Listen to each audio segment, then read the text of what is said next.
Good morning students, मैं नरेंद्र खंगार स्वागत करता हूं आप सबका। बेटा हम पढ़ रहे थे चैप्टर नंबर 10 हैलोजन डेरिवेटिव्स। इसमें हमने पढ़ लिया था क्लोरोफॉर्म बनाने की विधियां। आज हम पढ़ने वाले हैं क्लोरोफॉर्म के रासायनिक गुण। क्या पढ़ेंगे? क्लोरोफॉर्म के रासायनिक गुण। रासायनिक गुण। अब आप देखिए, इसमें सबसे पहला जो गुण हम पढ़ने वाले हैं वो है ऑक्सीकरण। और देखा जाए तो एक तरह से इंपॉर्टेंट है ऑक्सीकरण। क्यों है वो देखेंगे अब आप लोग। देखो, क्लोरोफॉर्म जो होती है ना, वो जनरली काम आती है निश्चेतक के रूप में। किसके रूप में काम आती है? निश्चेतक के रूप में। निश्चेतक पदार्थ क्या होता है? जो किसी को बेहोश करने के रूप में या अचेतन अवस्था के रूप में लाने के काम आता है। अब क्लोरोफॉर्म क्या करती है? वायुमंडलीय ऑक्सीजन से क्रिया कर लेती है प्रकाश की उपस्थिति में, और एक विषैली गैस बना लेती है फोस्जीन। क्या बना लेती है? फोस्जीन। इसीलिए अशुद्ध क्लोरोफॉर्म का आप निश्चेतक के रूप में उपयोग नहीं कर सकते। अगर आपको उसको निश्चेतक के रूप में प्रयोग करना है तो पहले उसके शुद्धता परीक्षण करना पड़ेगा। क्या करना पड़ेगा? शुद्धता परीक्षण आपको करना पड़ेगा। ठीक है बेटा। अब देखो, एक चीज क्वेश्चन आता है कि क्या कारण है कि क्लोरोफॉर्म को रंगीन यानी कलरफुल बोतल में ऊपर मुंह तक यानी बोतल के मुंह तक भर के अंधेरे कमरे में रखा जाता है? क्यों रखा जाता है? क्योंकि सूर्य का प्रकाश नहीं पहुंच सके, ताकि उसका वायुमंडलीय ऑक्सीजन द्वारा ऑक्सीकरण नहीं हो सके। इसलिए ऊपर तक भी बढ़ते हैं ताकि ऑक्सीजन के संपर्क में नहीं है। अब देखो होगा क्या, ऑक्सीकरण कराएंगे तो देखो क्लोरोफॉर्म 2CHCl3, ये हमारा क्या है? क्लोरोफॉर्म है। इसकी रिएक्शन वायुमंडलीय ऑक्सीजन से किसकी उपस्थिति में? सूर्य के प्रकाश की उपस्थिति में। तो क्या बन जाएगा? 2COCl2 plus 2HCl। हो गया बेटा? हो गया ना? 2COCl2, दो ऑक्सीजन अंदर चले गए, बैलेंस होगी ना रिएक्शन। ठीक है, तो ये क्या बन गया हमारे पास? फोस्जीन। फोस्जीन ये विषैली गैस होती है। क्या होती है? विषैली गैस होती है। ठीक है, तो वायुमंडलीय ऑक्सीजन से सूर्य के प्रकाश की उपस्थिति में क्लोरोफॉर्म रिएक्शन करके क्या बनाता है? फोस्जीन बना लेता है। इसीलिए इसको क्या करते हैं? कलरफुल बोतल में ऊपर मुंह तक भर के अंधेरे कमरे में रखते हैं, ताकि प्रकाश के संपर्क में नहीं आ सके, और ऊपर तक इसलिए भरते हैं ताकि उसके अंदर ऑक्सीजन या वायु थोड़ी सी ना रह जाए। ठीक है बेटा, तो ये हो गया HCl। अब देखो, आपको अगर लगता है कि थोड़ी बहुत मात्रा में क्या बन सकती है? फोस्जीन बन सकती है, तो उसमें 1% एथिल एल्कोहल मिला देते हैं। क्या मिला देते हैं? 1% एथिल एल्कोहल मिला देते हैं, ताकि वह अविषैले पदार्थ डाई एथिल कार्बोनेट में कन्वर्ट हो जाए। कैसे होगा? देखो मैं बात करूं, ये C2H5OH हो गया बेटा। इसके दो मॉलिक्यूल ले लो, दो मॉलिक्यूल ले लिए हमने, और रिएक्शन किससे करानी है? फोस्जीन से। तो ये लो, फोस्जीन से रिएक्शन करा देते हैं। ये हमारी फोस्जीन, तो ये क्या हो जाएगा? देखो आगे दो लगा हुआ है ना, तो क्या हो जाएगा? 2HCl बार हो जाएगा, और क्या हो जाएगा? देखो ये C2H5, ये O, और ये C डबल बॉन्ड O, ये O, और ये C2H5 हो गया ना। C2H5 दो मॉलिक्यूल आगे, इसका नाम है die ethyl carbonate. Die ethyl carbonate, समझ गए बेटा? तो सबसे पहले तो हमें करना है क्या है? इसको क्लोरोफॉर्म को कलरफुल बोतल में भरना है, अंधेरे कमरे में रखना है, ऊपर तक भर के, मतलब बोतल के ऊपर तक भर के रखना है। फिर भी आपको लग रहा है कि बन सकता है, तो उसमें 1% क्या मिलाना है? एथिल एल्कोहल मिलाना है, ताकि वो बनने वाली फोस्जीन को अविषाक्त में चेंज कर दे, डाइएथिल कार्बोनेट में चेंज कर दे। ये इसका ऑक्सीकरण है। अब एक बात देखो आप, कि जब क्लोरोफॉर्म को किसी को भी देते हैं निश्चेतक के रूप में, तो उसको पहले शुद्धता परीक्षण करना पड़ता है। शुद्धता परीक्षण कैसे करते हैं? देखो, ये हमारा सिल्वर नाइट्रेट। अब अगर आप इसकी क्लोरोफॉर्म से रिएक्शन कराओगे, किससे रिएक्शन कराओगे? क्लोरोफॉर्म। तो शुद्ध क्लोरोफॉर्म अगर होगी तो श्वेत अवक्षेप नहीं प्राप्त होगा, लेकिन अशुद्ध क्लोरोफॉर्म अगर होगी, उसकी सिल्वर नाइट्रेट से रिएक्शन कराओगे तो फिर क्या होगा? वो HCl से रिएक्शन कर लेगा। किससे रिएक्शन कर लेगा? HCl से, और क्या बन जाएगा? ये AgCl, ये श्वेत अवक्षेप। श्वेत अवक्षेप प्लस HNO3। देखिए भाई, कहाँ से हुआ ये अशुद्ध क्लोरोफॉर्म से कहाँ से हुआ? देखो, अगर शुद्ध होती तो HCl नहीं होता ना, अशुद्ध थी, यानी फोस्जीन बनने से शुद्ध हो गई थी, उसमें क्या आ गया था? HCl आ गया था। ठीक है, तो वो बनने वाला HCl सिल्वर नाइट्रेट से रिएक्शन करके बना था AgCl का श्वेत अवक्षेप। यानी अगर आपने क्लोरोफॉर्म की रिएक्शन सिल्वर नाइट्रेट से कराई और AgCl का श्वेत अवक्षेप प्राप्त नहीं हुआ, उसका मतलब शुद्ध है। लेकिन अगर प्राप्त हो इसका मतलब क्या है, वो अशुद्ध है। समझ गए ना, ये इसकी क्या थी, ऑक्सीडेशन रिएक्शन थी। ठीक है बेटा, अगले अभिक्रिया पढ़ेंगे।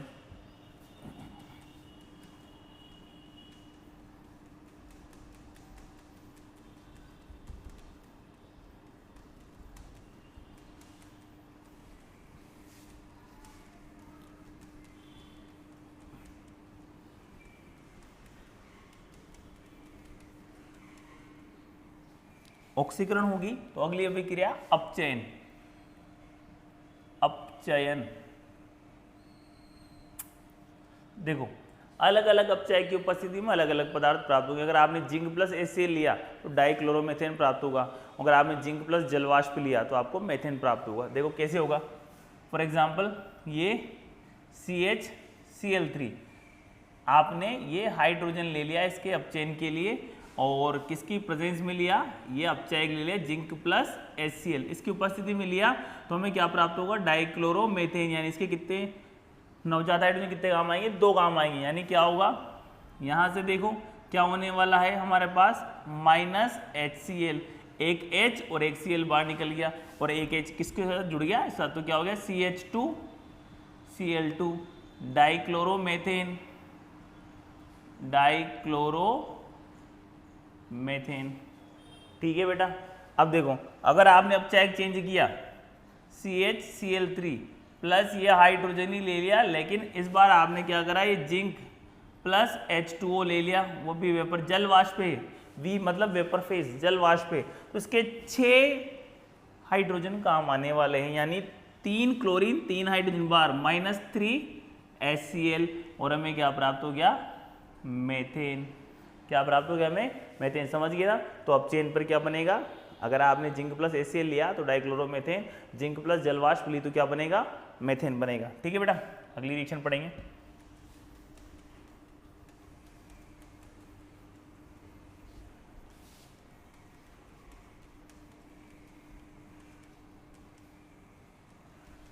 अगली रिएक्शन है एसीटोन के साथ रिएक्शन। एसीटोन के साथ अभिक्रिया, एसीटोन के साथ रिएक्शन कराएंगे तो देखो CH3C डबल बॉन्ड O और ये CH3, ये है हमारा एसीटोन। एसीटोन प्लस क्लोरोफॉर्म की रिएक्शन करानी है तो ये हमारा क्या हो गया, क्लोरोफॉर्म। अब देखें, ये आपको पता है इसकी भी तो तीव्रता ज्यादा है, इस पर आंशिक ऋणावेश, इस पर आंशिक धनावेश। ठीक है बेटा, अब देखो ये कैसे टूटेगा, ये हाइड्रोजन ऐसे टूटेगा, तो इस पर धनावेश और इस पर ऋणावेश, प्लस को माइनस से, माइनस को प्लस से जोड़ दो बस। यानी हाइड्रोजन को ऑक्सीजन से जोड़ना है और कार्बन को इस कार्बन से जोड़ना है। तो देखें क्या हो गया, ये ऑलरेडी 2 CH3 तो यहाँ पर लगा दो आप, ये लग चुके हमारे, और इस ऑक्सीजन से कौन जुड़ गया, हाइड्रोजन, तो ये OH, और इससे कौन जुड़ गया, CCl3, इसका नाम है क्लोरेटोन। क्या नाम बेटा इसका, क्लोरेटोन। यानी जब भी क्लोरोफॉर्म की अभिक्रिया आप एसीटोन के साथ कराओगे तो आपको क्या प्राप्त होने वाला है, क्लोरेटोन प्राप्त होने वाला है। ठीक है बेटा, चलो आगे बात करते हैं अगली अभिक्रिया की।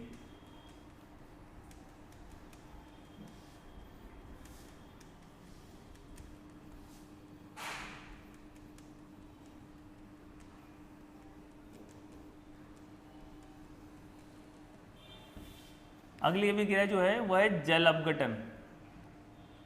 जल अपघटन, देखो जल अपघटन किससे कराएंगे, जलीय KOH के साथ। किसके से कराएंगे जल अपघटन, जलीय KOH से। देखें कैसा होगा इसका जल अपघटन, देखते हैं। सबसे पहले ये हमारा CHCl3 डेट इज क्लोरोफॉर्म। अब इसकी रिएक्शन किससे करानी, KOH से, तो 3 KOH लेने हैं हमें। क्या लेने हैं, 3 KOH। तो देखो क्या होगा, 3 KCl बाहर निकल जाएगा, -3 KCl, 3 KCl बाहर आ गए।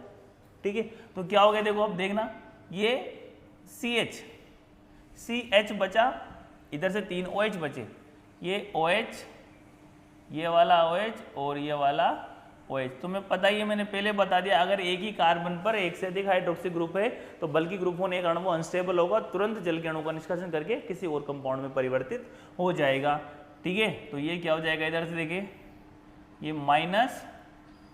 H2O, चलो यहाँ से निकाल देते हैं -H2, तो क्या बचा देखो HC, ये HC और ये क्या बचा OOH, HCOOH यानी फॉर्मिक अम्ल। क्या बना हमारे पास फॉर्मिक अम्ल। यानी इसके जल अपघटन पर जब आप क्लोरोफॉर्म का जल अपघटन कराओगे जलीय केवल से तो हमें क्या प्राप्त होने वाला है फॉर्मिक अम्ल। चलो एक और रिएक्शन लिख लेते इसमें, नाइट्रीकरण। नाइट्रीकरण, नाइट्रीकरण में करना क्या होता है, क्लोरोफॉर्म की रिएक्शन किससे कराते हैं अपन, नाइट्रिक अम्ल से। देखो ये क्लोरोफॉर्म में लिख देता हूं आपके सामने CCl3H, ये हमारा क्लोरोफॉर्म, क्लोरोफॉर्म। इसकी रिएक्शन करानी नाइट्रिक अम्ल से, HNO3, ये हमारा क्या है नाइट्रिक अम्ल, नाइट्रिक अम्ल। तो क्या होने वाला है देखो -H2O, H2O क्या हो जाएगा बाहर, और क्या हो गया ये CCl3NO2, इसका नाम है क्लोरोपिक्रीन, क्लोरोपिक्रीन। इसका एक और नाम है वह है नाइट्रोक्लोरोफॉर्म, नाइट्रोक्लोरोफॉर्म। क्या नाम है बेटा, नाइट्रोक्लोरोफॉर्म नाम है। आप इसको युद्ध गैस की तरह भी यूज कर सकते हो, ये कीटनाशी होता है, आप इसको किसकी तरह यूज कर सकते हो, युद्ध गैस की तरह, युद्ध गैस के समान यूज कर सकते हैं आप। ठीक है, चलो अगली अभिक्रिया पढ़ेंगे।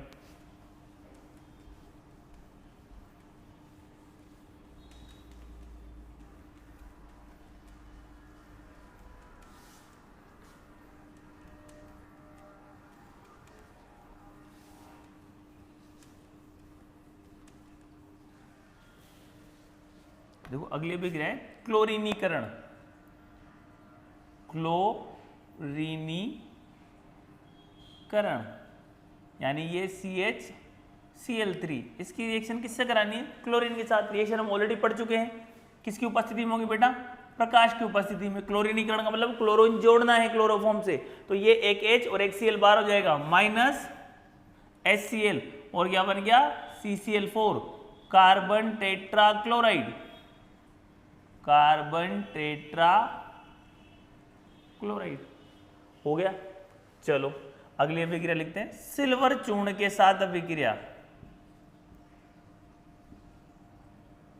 ठीक है भाई, देखो क्या होगा, सिल्वर चूर्ण के साथ अभिक्रिया करनी है तो ये Cl3 हमारा क्लोरोफॉर्म हो गया। अगर आपको थोड़ा सा ऐसे नहीं लिखना है तो आप इसको ऐसे लिख सकते हैं, ये कार्बन, ये हाइड्रोजन, ये Cl, ये Cl, ये Cl, ये 6Ag काम आने वाला है हमारा, ये Cl, ये Cl, ये Cl और ये H क्या होने वाला है देखें, -6AgCl, 6AgCl क्या हो गया बाहर आ गया, और हमारे पास क्या प्राप्त हो गया, ये एथाइन। क्या प्राप्त हो गया, एथाइन प्राप्त हो गया। समझ गए बात को। अगली अभिक्रिया हम पढ़ने वाले हैं, अभिक्रिया का नाम है राइमर टीमान अभिक्रिया।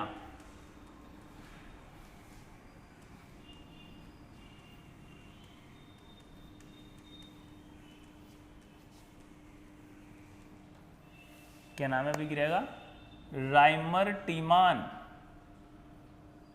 बहुत सी जगह राइमर टीमन भी लिखी हुई मिल जाती है, कोई टेंशन नहीं, राइमर टीमान लिखो, राइमर टीमन लिखो, एक ही बात है। क्या करते हैं इसके अंदर, राइमर टीमान अभिक्रिया में फिनोल की अभिक्रिया क्लोरोफॉर्म के साथ क्षार की उपस्थिति में कराई जाती है। ठीक है, जिससे हमें क्या प्राप्त होता है, सैलिसिल एल्डिहाइड प्राप्त होता है। क्या प्राप्त होता है, सैलिसिल एल्डिहाइड। ठीक है बेटा, क्या होगा इस अभिक्रिया, इंपॉर्टेंट है देखो, इस अभिक्रिया में फिनोल की रिएक्शन क्लोरोफॉर्म के साथ क्षार की उपस्थिति में की जाती है, जिससे हमें सैलिसिल एल्डिहाइड प्राप्त होता है। देखो कराते हैं कैसे होगा। ये हमारा फिनोल, क्या है हमारा फिनोल है, ये फिनोल ले लिया हमने, इसका एक हाइड्रोजन खोल के लिख देते हैं। प्लस हमें लिखना है क्लोरोफॉर्म, ये Cl, ये CH, ये Cl, ये Cl, ये हमारा क्लोरोफॉर्म, ठीक है बेटा। प्लस KOH, तो ये KOH क्या होगा देखो, सबसे पहले तो ये बाहर, फिर ये बाहर। इसके एक और तरीका होता है रायमार्टिमाना अभिक्रिया को करने का, वो भी मैं आपको बताऊंगा, लेकिन अभी नहीं, बाद में, क्योंकि हमारे दोबारा भी आएगी रायमार्टिमाना अभिक्रिया, वहाँ पर मैं आपको दूसरा तरीका बताऊंगा, ठीक है बेटा।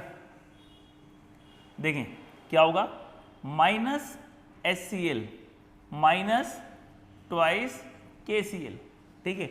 वैसे इसमें KOH के 3 अणु काम आते हैं, वो तीसरा अणु क्या करेगा, इस HCl से रिएक्शन करेगा वापस और क्या बना लेगा, KCl बना लेगा और एक जल का अणु आ जाएगा। देखो हो गया, ये क्या बन गया हमारे पास, देखें पहले तो ये OH और इससे कौन जुड़ गया, ये CH, ये CH और इससे 2 OH जुड़ चुके हैं। वापस से एक कार्बन पर 2 हाइड्रोक्सी ग्रुप आ गए, मैंने आपको बताया था अनस्टेबल होगा, तो H2O क्या हो जाएगा बाहर, ये लो यहाँ से बाहर निकाल देते हैं माइनस H2O, और ये हमारा सैलिसिल एल्डिहाइड तैयार हो गया, ये CHO सैलिसिल एल्डिहाइड बन गया। आप इसको ऑर्थो हाइड्रोक्सी बेंजल्डिहाइड भी लिख सकते हो, ठीक है। क्या नाम है इसका,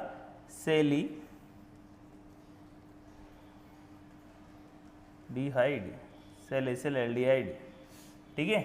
अब देखो ये HCl बना है ना, इस HCl से हमारा जो एक और KOH बचा है वो रिएक्शन कर लेगा और KCl प्लस H2O बना लेगा, KCl प्लस H2O, यानी 3 KOH के इसके अंदर क्या होने वाले हैं, काम आने वाले हैं। ये रायमार्टिमाना अभिक्रिया इंपॉर्टेंट है, अगले चैप्टर में भी आएगी, ठीक है बेटा। चलो अगली अभिक्रिया करते हैं, वो अगली अभिक्रिया भी बहुत इंपॉर्टेंट है।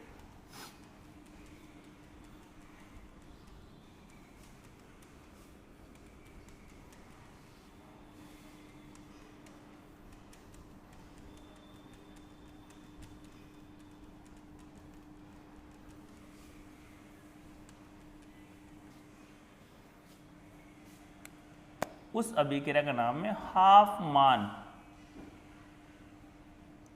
कार्बिल एमीन अभिक्रिया, एमीन अभिक्रिया। इसका दूसरा नाम है आइसोसाइनाइड परीक्षण, आइसोसाइनाइड परीक्षण।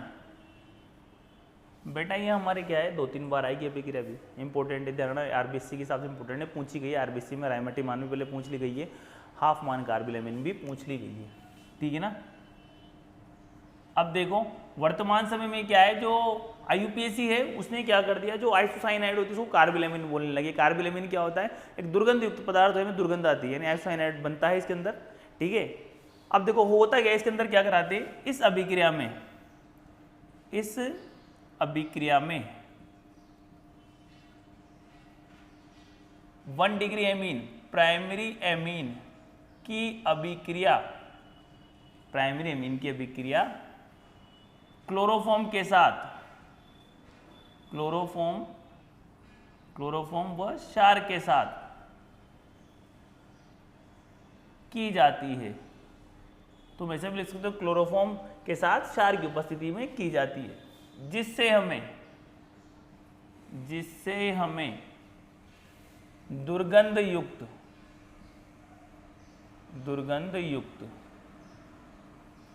कार्बिल एमीन प्राप्त होता है, कार्बिल एमीन प्राप्त होता है, यानी दुर्गंध युक्त क्या प्राप्त होता है, आइसोसाइनाइड प्राप्त होता है। क्या प्राप्त होता है, आइसोसाइनाइड, आइसोसाइनाइड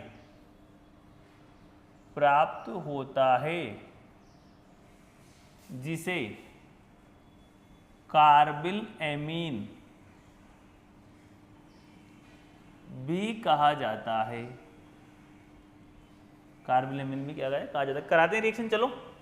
जैसे ये RNH2 1 डिग्री एमीन होगी भाई हमारी, ठीक है। रिएक्शन क्लोरोफॉर्म के साथ CHCl3 प्लस 3KOH अब देखना क्या होने वाला है, 3Cl और 3K क्या होने वाला है हमारे पास, -3KCl हो गया बाहर 3KCl। अब देखो काउंट करो, 2 और 1 3 हाइड्रोजन और 3 ही OH, तो -3H2O बच क्या रहा है देखना अभी आप, ये R और ये N, और क्या बचा है, H गया, ये C बचा, ये H गया, ये गया, ये सब गए, यानी क्या बचा, केवल C बचा है, एल्किल आइसोसाइनाइड, एल्किल आइसोसाइनाइड। समझ की बात, किसी को बोलते हैं कार्बोलेमिन, ठीक है, समझ गए। अब इसके मैकेनिज्म की बात करें, ये चलो मैकेनिज्म की बात करें, यानी क्रियाविधि जिसे बोलते हैं हम, तो क्या होगा देखो, सबसे पहले तो कि जो KOH होगा वो टूटेगा K प्लस OH माइनस में। सेकंड में क्या होगा कि ये जो OH माइनस है क्लोरोफॉर्म पर अटैक कर देगा, किस पर अटैक कर देगा, क्लोरोफॉर्म पर। तो देखो क्या होगा, ये क्लोरोफॉर्म हो गया हमारा प्लस OH माइनस, तो देखो ये कैसे टूटेगा, ऐसे टूटेगा, तो ये क्या बन जाएगा -H2O, ये OH और ये H बाहर निकल जाएगा, और क्या हो गया CCl3 माइनस, क्या हो गया ट्राइक्लोरो कार्बोरेनाइन, ट्राइक्लोरो कार्बोरेनाइन, ठीक है भाई। अब ये ट्राइक्लोरो कार्बोरेनाइन है, इसमें क्या होगा देखो अगली स्टेप में, CCl3 माइनस, ये क्या कर देगा, एक Cl को त्याग देगा, ठीक है, और क्या बन जाएगा CCl2, ये इसका माइनस था ना, एक क्लोरीन का वो लेकर चला गया। अब कार्बन के बाद 2 इलेक्ट्रॉन फ्री बच रहे हैं, ठीक है, जो उसके बाद 4 वैलेंसी होती है ना, 2 बच रहे हैं बाहर, ये इसका नाम है डाइक्लोरो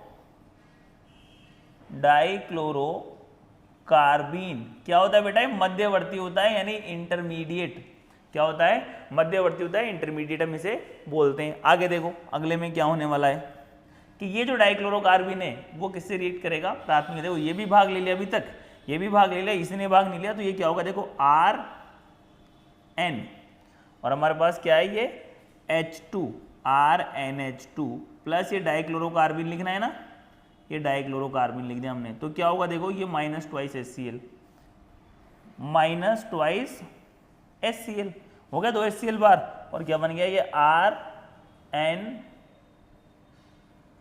एल्किल आइसोसाइनाइड बन गया, ये इसकी क्रियाविधि होगी।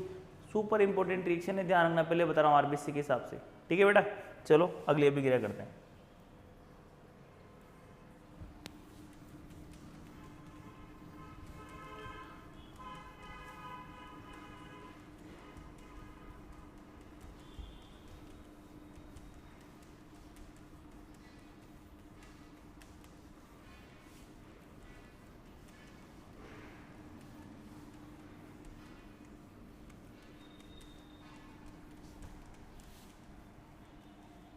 अगली अभिक्रिया जो है वो है एल्कीन के साथ योग, एल्कीन के साथ योग। एग्जाम्पल ले लेते हैं, CH3 CH double bond CH2, जानबूझ के असम्मित एल्कीन लिए मैंने, सम्मित में तो किधर भी जोड़ सकते हो आप, इसलिए हम क्या लेंगे असम्मित, ठीक है। तो ये देखो CH Cl3 योग होगा according to anti Markovnikov, Markovnikov नियम के विपरीत योग होगा, यानी परोक्साइड प्रभाव से कहते हैं वो प्रभावी होगा। वो क्या बोलता है देखो, आपको पता है, इसको अगर आप ऐसे लिखना चाहो तो ऐसे लिख सकते हो, ये C और ये H, आपको पता है ऐसे टूटेगा तो इस पर ऋणावेश, इस पर धनावेश। एंटी मार्कोनी कोफ क्या बोलता है कि धनात्मक भाग कहाँ जुड़ता है, जहां पर हाइड्रोजन की संख्या कम होती है। मार्कोनी क्या बोलता है, जहां पर हाइड्रोजन की संख्या ज्यादा होगी वहां धनात्मक भाग जुड़ेगा, लेकिन एंटी मार्कोनी क्या बोलता है, धनात्मक भाग कहां जुड़ेगा, जहां पर हाइड्रोजन की संख्या कम होगी। तो इस डबल बॉन्डेड कार्बन में देखो हाइड्रोजन की संख्या कहां कम है, यहाँ कम है ना, यहाँ 2 है, यहाँ 1 है, यानी ये हाइड्रोजन कहां जुड़ेगा, यहाँ जुड़ेगा। चलो जोड़ देते हैं, CH3 क्या हो गया CH2, ये क्या हो गया CH2, और इस CH2 से कौन जुड़ गया CCl3 हो गया ना। अब अगर आप नाम लिखोगे तो क्या हो जाएगा 1 1 1 1 2 3 4 1 1 1 ट्राइक्लोरो ब्यूटेन, ये क्या हो गया बेटा इसका नाम हो गया, इसकी अभिक्रियाएं खत्म हो चुकी क्लोरोफॉर्म की। अब बात करते हैं उपयोग, इसके उपयोग क्या क्या हैं वो देखते हैं। क्लोरोफॉर्म के उपयोग क्या क्या है। उपयोग नंबर 1, निश्चेतक के रूप में, निश्चेतक के रूप में यानी बेहोश करने का काम आता है।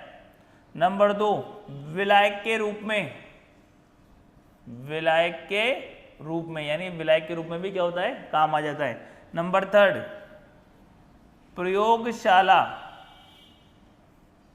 अभिकर्मक, किसी काम आएगा, प्रयोगशाला अभिकर्मक के रूप में।